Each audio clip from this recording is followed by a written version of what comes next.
नमस्कार दोस्तों, स्वागत है आप सभी लोग का अपने YouTube चैनल ऑनलाइन क्लासेस विषयों में। ये हमारा भारतीय भूगोल का दूसरा वीडियो है। इसमें हम गंगा नदी तंत्र के बारे में अध्ययन करेंगे। फर्स्ट वीडियो में हमने ब्रह्मपुत्र नदी के बारे में अध्ययन किया था और इस वीडियो में हम गंगा नदी तंत्र के बारे में अध्ययन करेंगे। तो आइए अपनी क्लास को स्टार्ट करते हैं। आज के वीडियो में हम गंगा नदी तंत्र को पढ़ेंगे। तो गंगा नदी तंत्र के बारे में हम सारे पूरे फैक्ट पढ़ेंगे और विद डायग्राम के साथ पढ़ेंगे। गंगा नदी तंत्र, देखिए इसके बारे में हम कुछ पहले फैक्ट देख लेते हैं गंगा नदी तंत्र के बारे में। गंगा नदी जो है ये भारत की सबसे लंबी नदी है। इसकी कुल लंबाई की अगर हम बात करें तो 2525 किलोमीटर इसकी लंबाई है। गंगा नदी दो देशों से होकर के प्रवाहित होती है। कौन कौन से? भारत और बांग्लादेश। तो भारत, क्योंकि भारत से गंगा नदी का उद्गम होता है और आगे चल करके बांग्लादेश में ये प्रवेश कर जाती है, अर्थात इसीलिए इसे हम दो देशों में प्रवाहित मानते हैं, क्योंकि भारत गंगा नदी दो देशों में प्रवाहित होती है। आगे देखिए, गंगा नदी जो है उत्तराखंड के राज्य से निकलती है और ये 5 राज्यों से होकर के प्रवाहित होती है। वो 5 राज्य कौन कौन से हैं? तो एक उत्तराखंड है, दूसरा हमारा उत्तर प्रदेश है, तीसरा बिहार है, चौथा झारखंड है और पांचवा पश्चिम बंगाल है। तो ये 5 राज्य से होकर के प्रवाहित होती है। आगे देखिए, गंगा नदी को स्वच्छ नदी भी कहा जाता है। इसे कई बार परीक्षाओं में पूछा गया है प्रश्न कि किस नदी को स्वच्छ नदी माना गया है। तो गंगा नदी को स्वच्छ नदी माना गया है क्योंकि इसमें बैक्टीरियोफेज नामक जो है जीवाणु पाया जाता है, जो हानिकारक बैक्टीरिया होते हैं उनको ख़त्म कर देता है। इसीलिए गंगा नदी के जल में कभी भी कीड़े नहीं पड़ते हैं, क्योंकि उसमें जो है एक बैक्टीरियोफेज पाया जाता है जो हानिकारक बैक्टीरिया होते हैं उनको क्या कर देता है, वो ख़त्म कर देता है। इसलिए जो है उसमें कभी जल में जो कीड़े नहीं पड़ते हैं। नेक्स्ट आगे हम समझते हैं। देखिए, गंगा नदी 2008 में इसे राष्ट्रीय नदी घोषित किया गया था। कब घोषित किया गया था? तो ये भी ध्यान रखना है पॉइंट, क्योंकि गंगा नदी को 2008 में राष्ट्रीय नदी घोषित किया गया था। गंगा डॉल्फिन, देखिए गंगा डॉल्फिन को भारत का राष्ट्रीय जलीय जीव जो है घोषित किया गया है। जो डॉल्फिन मछली होती है गंगा डॉल्फिन, उसे राष्ट्रीय जलीय जीव जो है घोषित किया गया है। ये भी कब? 2008 में ही। नेक्स्ट आगे देखिए, गंगा नदी का उद्गम स्थल हम देखते हैं। तो गंगा नदी का उद्गम स्थल, अब यहाँ से हम पॉइंट को समझेंगे थोड़ा। वीडियो हम इसको बहुत डीप से आराम से अच्छे से समझेंगे। नेक्स्ट आइए समझते हैं। देखिए, ये हमारे दो डायग्राम दिखाए गए हैं और इसमें यहाँ से गंगा नदी का क्या होता है? उद्गम होता है। तो गंगा नदी का उद्गम अक्सर हम देखे होंगे कि दो संयुक्त धाराओं के मिलने से गंगा नदी का उद्गम होता है। अब ये दो संयुक्त धाराएं कौन सी हैं? एक हमारी ये संयुक्त धारा हो जाती है, दूसरी हमारी ये संयुक्त धारा हो जाती है। एक ये धारा निकलती है और इस तरीके से प्रवाहित होते हुए ये आकर के एक स्थान है यहाँ पर मिल जाते हैं और यहीं से हमारी गंगा नदी बहती है। तो ये एक जो धारा है ये हमारी कौन सी है? तो ये हमारी अलकनंदा है। और ये कौन सी धारा है? तो ये हमारी भागीरथी धारा है। अब इसे दोनों पॉइंट को हम समझते हैं। देखिए, यहाँ चित्र में दिखाया गया है, मगर फिर भी इसको हम थोड़ा अलग से समझते हैं। अब ये जो अलकनंदा है ये सतोपथ हिमानी से निकलती है। सतोपथ अर्थात ये ग्लेशियर है, तो सतोपथ हिमानी अर्थात ग्लेशियर से निकलती है। और जो भागीरथी नदी है, भागीरथी भी गंगोत्री ग्लेशियर से निकलती है। और ये दोनों संयुक्त धाराएं आ करके, ये देखिए यहाँ पे ये दोनों संयुक्त धाराएं, ये हमने यहाँ पे दिखाने का प्रयास किया है। ये दोनों संयुक्त धाराएं, एक स्थान है यहाँ पर देव प्रयाग, तो ये देव प्रयाग में आकर के मिल जाती हैं। कौन कौन सी? यानी अलकनंदा और भागीरथी, ये दोनों संयुक्त धाराएं आकर के कहाँ मिल जाती हैं? तो देव प्रयाग में आकर के मिल जाती हैं। अब इसकी हम देख लेते हैं, इसकी कुछ अन्य सहायक नदियाँ भी हैं और इसकी भी कुछ अन्य सहायक नदियाँ हैं। तो वो यानी कई ऐसी सहायक, क्योंकि नदी कभी अकेले नहीं बहती है, नदी हमेशा कई नदियों का जल लेकर के साथ में प्रवाहित होती है। तो इसलिए ये जो अलकनंदा नदी निकलती है कहाँ से? सतोपथ हिमानी से, तो ये कई संयुक्त धाराओं को लेकर के साथ में बहती है। तो अन्य संयुक्त धाराओं से भी प्रश्न कई बार परीक्षाओं में पूछे गए हैं, वहाँ से हम उनको देख लेते हैं। तो आइए आगे हम डायग्राम के साथ उसको समझते हैं। यहाँ पे देखिए ये आपको दिखाया गया है, तो यहाँ से हम समझते हैं इसको अच्छे से।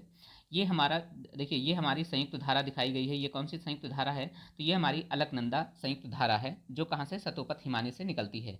अब इसकी अन्य सहायक नदियाँ हैं, तो इसकी एक अन्य सहायक नदी कौन सी है जहाँ से ये निकलती है? देखिए यहाँ सतोपथ हिमानी से निकल रही है और सतोपथ हिमानी से निकल कर थोड़ा आगे बढ़ती है, वहीं से एक नदी आकर के मिल जाती है। इस नदी का क्या नाम है? धौली गंगा। तो धौली गंगा आकर के नदी किस में मिल जाती है? अलकनंदा नदी में में मिल जाती है। कहाँ पर मिलती है? तो ये विष्णुप्रयाग में मिल जाती है। परीक्षाओं में सीधे सीधे प्रश्न पूछ लिया जाता है कि धौली गंगा किस नदी की सहायक नदी है और ये किस स्थान पर मिलती है आकर के, तो इस तरीके से प्रश्न पूछ लेता है। तो यहाँ से ध्यान रखने वाले पॉइंट हैं सारे। नेक्स्ट फिर आगे ये और थोड़ा बढ़ती है और आगे बढ़ करके एक फिर आगे एक धारा मिल जाती है और इसको कहते हैं नंदाकिनी। नंदाकिनी भी आकर के कहाँ मिल जाती है? तो ये नंद प्रयाग एक आगे स्थान पड़ता है, नंद प्रयाग में नंदाकिनी नदी मिल जाती है।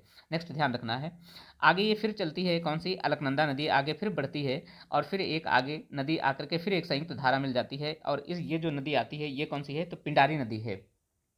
पिंडारी नदी भी आकर के, और ये किस स्थान पर मिलती है? तो ये कर्णप्रयाग में आकर के मिल जाती है। फिर आगे नेक्स्ट और चलती है थोड़ा, तो आगे यहाँ पर एक स्थान है कौन सा? यहाँ आप देख रहे होंगे, यहाँ है रुद्रप्रयाग और रुद्रप्रयाग में एक संयुक्त धारा और आकर के मिल जाती है। ये कौन सी है? तो मंदाकिनी नदी आकर के मिल जाती है। ये कहाँ पर मिलती है? तो रुद्रप्रयाग में आकर के मिल जाती है। तो इस तरीके से हम देखा जाए तो अलकनंदा की कई सहायक नदियाँ हैं, जैसे 4 इसकी सहायक नदियाँ हैं। कौन कौन सी हैं? धौली गंगा, नंदाकिनी, पिंडारी और मंदाकिनी नदी इसकी क्या है? सहायक नदियां हैं। अब ये देखिए मंदाकिनी नदी कहाँ से इसका उद्गम होता है?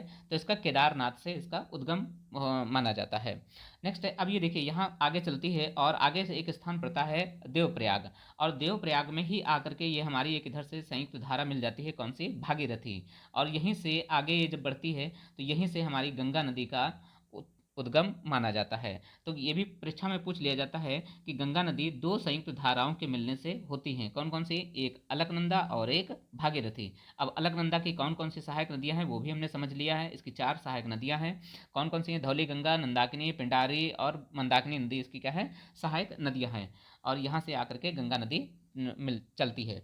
आगे नेक्स्ट यहाँ पे देखिए थोड़ा और परीक्षा में इसलिए प्रश्न ऐसे पूछे जाते हैं, जैसे देख लिया पूछ लिया जाता है विष्णु प्रयाग में कौन कौन सी 2 संयुक्त धाराएं आकर के मिलती हैं। तो विष्णु प्रयाग में आप देखिए यहाँ से यहाँ ये विष्णु प्रयाग है। विष्णु प्रयाग में कौन कौन सी हैं? तो अलकनंदा और धौली गंगा जो है ये कहाँ नदी मिल जाती हैं? तो विष्णु प्रयाग में मिल जाती हैं। नेक्स्ट आगे देखिए नंद प्रयाग। नंद प्रयाग में कौन कौन सी? तो अलकनंदा से आकर के कौन सी? नंदाकिनी नदी मिल जाती है। यहाँ से देखिए ये नंद प्रयाग है और नंद प्रयाग में कौन सी? नंदाकिनी नदी कहाँ पर जो है ये किससे मिल जाती है? तो अलकनंदा से मिल जाती है। नेक्स्ट आगे देखिए कर्णप्रयाग। तो कर्णप्रयाग में कौन सी नदी आकर के मिलती है? तो कर्णप्रयाग में पिंडारी नदी आकर के मिल जाती है। नेक्स्ट आगे है रुद्रप्रयाग और रुद्रप्रयाग में कौन सी नदी मिलती है? तो अलकनंदा और मंदाकिनी नदी जो है मिल जाती है कौन सी? रुद्रप्रयाग। और फिर आगे कौन सा स्थान पर जाता है? तो आगे स्थान पर जाता है देवप्रयाग और देवप्रयाग में 2 संयुक्त धाराएं आकर के मिल जाती हैं। कौन कौन सी? एक अलकनंदा और एक भागीरथी। यही 2 स्थान 2 आकर के मिल जाती है और यहीं से गंगा नदी क्या हो जाता है? गंगा नदी का उद्गम माना जाता है। नेक्स्ट है ये यहाँ से पॉइंट पूछने। नेक्स्ट आगे देखिए समझते हैं और आगे। अब यहाँ से देखिए कई बार परीक्षाओं में इस तरीके से प्रश्न पूछे जाते हैं। अब देखिए यहाँ से गंगा हमने समझा गंगा नदी जो है 2 संयुक्त धाराओं के मिलने से होती है, एक अलकनंदा और एक भागीरथी। अब ये जो देवप्रयाग में यहाँ से मिलती है तो यहीं से हमारी गंगा नदी प्रवाहित होना प्रारंभ होती है। अब गंगा नदी भी तो कई संयुक्त धाराओं को लेकर के बहती है, क्योंकि गंगा नदी कभी अकेले तो नहीं बहती है। गंगा नदी भी कई कई कई नदियों का पानी ले करके साथ में प्रवाहित होती है। तो गंगा नदी में भी कई नदियाँ बहती हैं। आप एक चीज़ ध्यान रखिए, आप नदी हमेशा इस साइड से ऐसे बहती है और जब इस साइड से बहती है तो नदी का ये कौन सा है? तो ये बायां भाग है। कौन सा? बायां भाग। और ये वाला कौन सा है? तो ये दायां भाग है। तो कई नदियां ऐसी हैं जो बाएं भाग से आकर के गंगा नदी में मिल जाती हैं और कई नदियां ऐसी हैं जो दाहिने हाथ से जाकर के गंगा नदी में मिल जाती हैं। आप इसको एक बार फिर समझिए। देखिए नदी आप ऐसे बह रही है, तो नदी जब बह रही है तो इधर से जो आकर के मिलेंगे ये बाएं हाथ से आकर के मिलेंगे और जो इधर से मिलेंगे ये कौन सी? दाएं हाथ से आकर के नदियाँ मिलेंगी। तो ये यहाँ से जो है इस तरीके से नदियों ने पूछा जाता है। अब यहाँ से हम समझते हैं। देखिए गंगा नदी जब आगे चलती है तो आगे इसका कौन सा एक स्थान पर जाता है? तो हरिद्वार। पूछ लिया जाता है कि गंगा नदी यानी पर्वतों से उतरकर मैदानी भाग में कहाँ पे प्रवेश करती है? तो हरिद्वार में मैदानी भाग में प्रवेश कर जाती है। ये स्थान यहाँ हरिद्वार जो पड़ता है, हरिद्वार में मैदानी भाग में गंगा नदी प्रवेश कर जाती है और यहीं से आगे बढ़ती है और यहीं से आगे एक स्थान पड़ता है कन्नौज और कन्नौज में एक नदी बाएं हाथ से आकर के मिल जाती है, वो रामगंगा। कौन सी? रामगंगा आकर के नदी कहाँ मिल जाती है? कन्नौज में। नेक्स्ट फिर इसके आगे गंगा नदी बहती है और फिर आगे एक पड़ता है प्रयागराज और प्रयागराज में गंगा नदी की सबसे बड़ी सहायक नदी कौन सी होती है? तो वो गंगा की सबसे बड़ी सहायक नदी कौन सी है? यमुना नदी है। यमुना नदी, इसको बारे में हम थोड़ा समझ लेते हैं कि यमुना नदी जो है यमुनोत्री ग्लेशियर से निकलती है। यमुनोत्री ग्लेशियर के बंदरपूछ नामक स्थान से जो है निकलती है। और यमुना नदी यमुना नदी की भी कई सहायक नदियां हैं। इसमें हमने 3 दिखाया है। यहाँ पर देखिए, चंबल है, जो चंबल मध्य प्रदेश से निकलती है, और चंबल नदी निकल कर और यमुना नदी की सहायक नदी है ये। चंबल नदी मध्य प्रदेश के निकल कर और ये अपना जल जो है कहाँ मिला देती है? तो ये यमुना नदी में मिला देती है। नेक्स्ट आगे है बेतवा नदी। बेतवा नदी भी आकर के ये अपना जल कहाँ गिरा देती है? तो ये भी यमुना नदी में गिरा देती है, और ये कहाँ? विंध्याचल पर्वत की जो श्रेणियाँ हैं मध्य प्रदेश में, वहाँ से निकलती है। नेक्स्ट आगे देखिए, केन नदी। केन नदी भी आकर, यमुना नदी जो है, गंगा की सहायक सबसे बड़ी नदी कौन सी है? तो यमुना नदी है। और यमुना नदी की अन्य भी सहायक नदियाँ हैं, जैसे चंबल है। चंबल इंदौर के मध्य प्रदेश से निकलती है, और ये अपना जल कहाँ गिरा देती है? तो उसमें यमुना नदी में गिरा देती है। नेक्स्ट आगे है यानी बेतवा नदी। और बेतवा नदी ये कहाँ से निकलती है? तो विंध्याचल पर्वत की जो श्रेणियाँ हैं मध्य प्रदेश में, वहाँ से निकल करके ये अपना जो है जल कहाँ गिरा देती है? तो ये यमुना नदी में गिरा देती हैं। नेक्स्ट अगले है केन नदी। और केन नदी भी ये किसकी सहायक नदी है? तो ये भी जो है यमुना नदी की सहायक नदी है। और ये कहाँ से इसका उद्गम होता है? तो कैमूर की पहाड़ियाँ हैं जो मध्य प्रदेश में, तो वहीं से ये नदी निकलती है। इसका मतलब चंबल, बेतवा, केन, ये तीनों का तीनों नदियों का उद्गम कहाँ से होता है? तो तीनों तीन तीन है। नेक्स्ट अगला है, देखिए, अब गंगा नदी आगे जो है आगे बढ़ती है, और आगे बढ़ करके यहाँ प्रयागराज में सबसे लंबी नदी, इसकी सहायक नदी मिल जाती है, कौन सी? यमुना नदी। अब यमुना नदी भी आगे, गंगा और यमुना दोनों मिल करके आगे बढ़ती हैं, और फिर एक स्थान आगे पड़ता है, यहाँ पर गाजीपुर पड़ता है, और गाजीपुर में एक गोमती नदी आकर के मिल जाती है। अब ये भी पूछ लिया जाता है कि गोमती नदी का उद्गम स्थल कहाँ से है? तो गोमती नदी का उद्गम स्थल उत्तर प्रदेश के पीलीभीत फुलहर झील से होता है, और गाजीपुर में आकर के ये गोमती नदी जो है गंगा नदी से मिल जाती है। नेक्स्ट आगे फिर जो बढ़ते हैं, देखिए, तो आगे जब बढ़ते हैं तो एक आगे हमारा पड़ता है छपरा। छपरा जब पड़ता है तो छपरा में आकर के एक नदी मिल जाती है, कौन सी? तो यहाँ से घाघरा नदी आकर के मिल जाती है। तो घाघरा नदी भी किसकी सहायक नदी है? तो ये गंगा नदी की सहायक नदी है। अच्छा, घाघरा में भी 2 नदियाँ आकर के मिलती हैं, कौन कौन सी है? तो ये यहाँ से शारदा और घाघरा, ये दोनों संयुक्त धाराएं आकर के मिलती हैं, जिसे शारदा को काली गंगा भी कहते हैं। नेक्स्ट आगे देखिए, फिर आगे चलते हैं, और फिर आगे स्थान, बिहार में एक स्थान पड़ता है पटना, और पटना में सोन नदी जाकर के प्रवाहित मिल जाती है, कौन सी? जो मध्य प्रदेश के अमरकंटक पहाड़ी से निकल कर, कौन सी? पूछ लिया जाता है कि सोन नदी का उद्गम स्थल कहाँ से होता है? तो मध्य प्रदेश के अमरकंटक चोटी से होता है। नेक्स्ट, और ये पटना में जाकर के मिल जाती है, कौन सी? नेक्स्ट फिर आगे देखिए, गंगा नदी आगे प्रवाहित होती है, और फिर गंगा नदी में 3 धाराएं आकर के मिल जाती हैं। एक गंडक मिल जाती है, और दूसरी कोशी नदी भी आकर के गंगा नदी की मिल जाती है। ये कहाँ पर? सोनपुर और कुर्सेला। देखिए, गंडक कहाँ पर मिल रही है? तो सोनपुर मिल रही है। और कोशी नदी कहाँ पर मिल रही है? तो ये कुर्सेला में मिल रही है। और फिर उसके आगे गंगा नदी थोड़ी प्रवाहित होती है, यहाँ पर एक स्थान जो है ये महानंदा, और महानंदा जो है फरक्का बैराज से आकर फरक्का बैराज में मिल जाती हैं।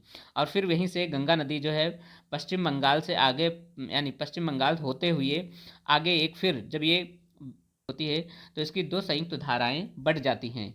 एक को कहा जाता है हुगली, और एक को कहा जाता है पद्मा।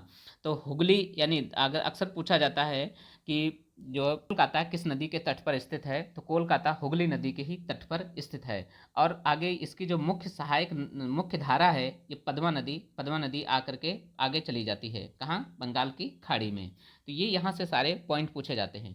अब इसमें एक थोड़ा और समझ लेते हैं। ये जितनी ऊपर से आकर के मिल रही नदियाँ, ये सारी की सारी बाएं हाथ से आकर के मिलने वाली नदियाँ हैं। कौन कौन सी हैं? रामगंगा है, गोमती है, घाघरा है, गंडक है, कोशी है, महानंदा है। ये सारी की सारी नदियाँ क्या हैं? उत्तर हाथ, यानी उत्तर से आकर के मिलने वाली हैं, अर्थात बाएं हाथ से आकर के मिलने वाली हैं। अब हम समझ लेते हैं दाएं हाथ से मिलकर मिलने वाली कौन सी नदियां हैं। तो दाएं हाथ से सबसे बड़ी सहायक नदी कौन सी है? यमुना नदी है। और यमुना की सहायक नदी कौन कौन सी हैं? तो यमुना की 3 सहायक सबसे नदी हैं, कौन सी? चंबल, बेतवा, केन। ये तीनों की नदियाँ कहाँ से निकलती हैं? मध्य प्रदेश से निकलती हैं। और फिर इसकी एक कौन सी सहायक नदी है? तो सोन नदी है। सोन नदी भी किसमें? गंगा नदी की सहायक नदी है। तो ये यहाँ से सारे प्रश्न पूछे जाते हैं। नेक्स्ट आगे और देखिए, समझते हैं यहाँ से। देखिए, आगे जब गंगा नदी जाती है कहाँ, बांग्लादेश में जब प्रवेश करती है तो इसकी दो संयुक्त धाराएं, गंगा नदी की दो संयुक्त धाराएं बढ़ जाती हैं। ये कौन सी है, तो ये है पद्मा। और पद्मा ही जो क्या करती है, तो पद्मा ही आगे ये नदी मुख्य मुख्य नदी। और फिर इसकी जो है एक जमुना नदी भी आती है, कौन सी, जमुना नदी, क्योंकि बांग्लादेश में गंगा नदी को जमुना नदी के नाम से जाना जाता है। और फिर वहीं से एक धारा और आकर के मिल जाती है, ये जो हमारी देख रहे हैं ये मेघना नदी।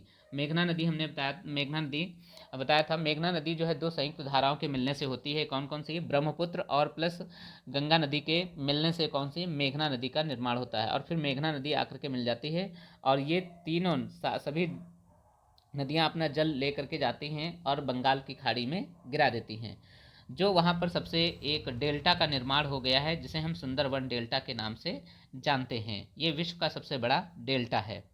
नेक्स्ट आगे आइए, देखिए अब समझते हैं यहाँ से डेल्टा क्या होता है। तो डेल्टा के बारे में समझ लेते हैं। डेल्टा प्रायः उस भूभाग को कहा जाता है जो नदी द्वारा लाए गए अवसादों के संचयन से निर्मित होता है और विशेषता या नदी के मुहावने पर होता है। अर्थात यहाँ पर किसी भी समुद्र में गिरती है और इस भूभाग का आकार साधारणतः त्रिभुज जैसा होता है, उसे हम क्या कहते हैं, डेल्टा कहते हैं। अर्थात इसको हम और सरल शब्दों में समझाते हैं आपको। डेल्टा देखिए नदियों के द्वारा लाए गए मिट्टी, कंकड़, पत्थर, जिसे हम अवसाद कहते हैं।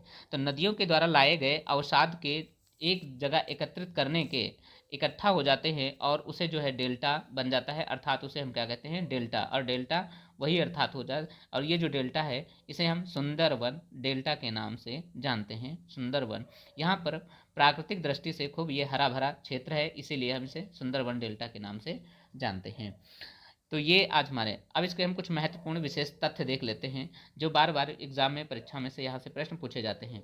देखिए अलकनंदा और भागीरथी संगम को क्या कहा जाता है, तो गंगा नदी कहा जाता है। जहाँ पर आप देख रहे होंगे एक इधर से अलकनंदा आती है, इधर से भागीरथी आती है, दोनों संयुक्त धाराओं के यहाँ से देवप्रयाग में, तो यहीं से हमारी कौन सी नदी बनती है, गंगा नदी बनती है। तो ये यहाँ से पॉइंट पूछा गया है। गंगा नदी, गंगा की पहली सहायक नदी कौन सी है, तो वो राम गंगा है। आप देखे होंगे इधर से जो आती है ये कौन सी नदी है, राम गंगा है। इसकी सबसे पहली सहायक नदी कौन सी है, राम गंगा है। नेक्स्ट है गंगा की आखिरी सहायक नदी कौन सी है, तो वो महानंदा है। नेक्स्ट है गंगा की सबसे बड़ी सहायक नदी कौन सी है, यमुना नदी है। गंगा नदी कहाँ से मैदानी क्षेत्र में प्रवेश करती है, तो हरिद्वार से मैदानी क्षेत्र में प्रवेश करती है। हमने नेक्स्ट है गंगा नदी के तट पर बसे प्रमुख शहर कौन कौन से हैं, तो प्रयागराज है, वाराणसी है, कानपुर है, पटना है। ये जो है किस नदी के तट पर बसे हुए हैं, तो ये गंगा नदी के तट पर बसे हुए हैं। हुगली नदी के तट पर कौन सा शहर बसा हुआ है, तो कोलकाता हुगली नदी के तट पर बसा हुआ है। गंगा और ब्रह्मपुत्र की संयुक्त जलधारा जो है बांग्लादेश में क्या कहलाती है, तो मेघना कहलाती है। कौन कौन सी, गंगा और ब्रह्मपुत्र की जब संयुक्त जलधारा बांग्लादेश में प्रवेश करती है, तो गंगा और जहाँ पर ब्रह्मपुत्र दो संयुक्त धाराएं मिलती हैं उसे मेघना नदी कहते हैं। बिहार का शोक किस नदी को कहा जाता है, तो कोसी नदी को कहा जाता है। बंगाल का शोक किस नदी को कहा जाता है, तो दामोदर नदी को कहा जाता है। नेक्स्ट आगे और देखिए समझते हैं। आगे देखिए गंगा की सहायक नदी जिसका उद्गम स्थल मैदानी भाग में हुआ हो उसे क्या कहते हैं, गोमती नदी। गोमती नदी उत्तर प्रदेश के पीलीभीत शहर फुलहर झील से होता है और ये आकर के गंगा नदी में मिल जाती है। अब नेक्स्ट यहाँ से हम थोड़े प्रीवियस ईयर प्रश्न भी देख लेते हैं जो परीक्षाओं में बार बार पूछे गए हैं। तो आइए प्रीवियस ईयर लगे लगे हाथ प्रीवियस ईयर क्वेश्चन भी देख लेंगे। गंगा नदी निम्नलिखित में से किस राज्य से होकर के नहीं गुजरती है, तो देखिए गंगा नदी 5 राज्यों से होकर के प्रवाहित होती है, उत्तराखंड, उत्तर प्रदेश, बिहार, पश्चिम बंगाल और मध्य प्रदेश से होकर के प्रवाहित नहीं होती है। इसमें देखिए मध्य प्रदेश का जिक्र कहीं नहीं किया गया था। नेक्स्ट आगे देखिए कालिंदी नदी का दूसरा नाम क्या है, तो कालिंदी नदी का दूसरा नाम क्या है, ये आप हमें कमेंट में करके बताइएगा कि कालिंदी नदी का दूसरा नाम क्या है। इसको हम नहीं बताएंगे, इसको आप हमें कमेंट में बताइएगा। नेक्स्ट हम समझते हैं, देखिए यहाँ तीसरा प्रश्न है, केन नदी निम्नलिखित में से किस सहायक नदी है, तो केन नदी किसकी जो सहायक नदी है, यमुना की सहायक नदी है। नेक्स्ट में मिलने वाली नदी जिसका उद्गम अमरकंटक में हुआ हो, तो अमरकंटक से कौन सी चोटी निकलती है, तो अमरकंटक से सोन नदी जो है निकलती है, किसका, सोन। तो ये जो इसका ऑप्शन कौन सा है, ये ऑप्शन हो जाएगा। नेक्स्ट अगला है देखिए अलकनंदा और धौली गंगा का संगम कहाँ पर होता है, तो अलकनंदा और धौली गंगा अर्थात ये कहाँ पर होता है, तो में होता है। नेक्स्ट है इसे ऑप्शन ए है, निम्नलिखित में से कौन सी नदी जो है यमुना की सहायक नदी नहीं है, यमुना में नहीं मिलती है। तो कौन सी नदी यमुना में नहीं मिलती है, तो केन नदी जो है, केन, सोन, टोन्स, ये जो नदियाँ हैं ये इसमें नहीं मिलती हैं। नेक्स्ट है ये यहाँ से देख लेते हैं। तक रखते हैं। वीडियो आप सब लोगों को कैसी लग रही है कमेंट में आप जरूर बताइएगा, और वीडियो यदि अच्छी लग रही है तो वीडियो को लाइक करें और चैनल को सब्सक्राइब कर लीजिएगा। अपने दोस्तों के पास वीडियो को जरूर शेयर करिएगा। मिलते हैं नेक्स्ट वीडियो में, तब तक के लिए जय हिंद।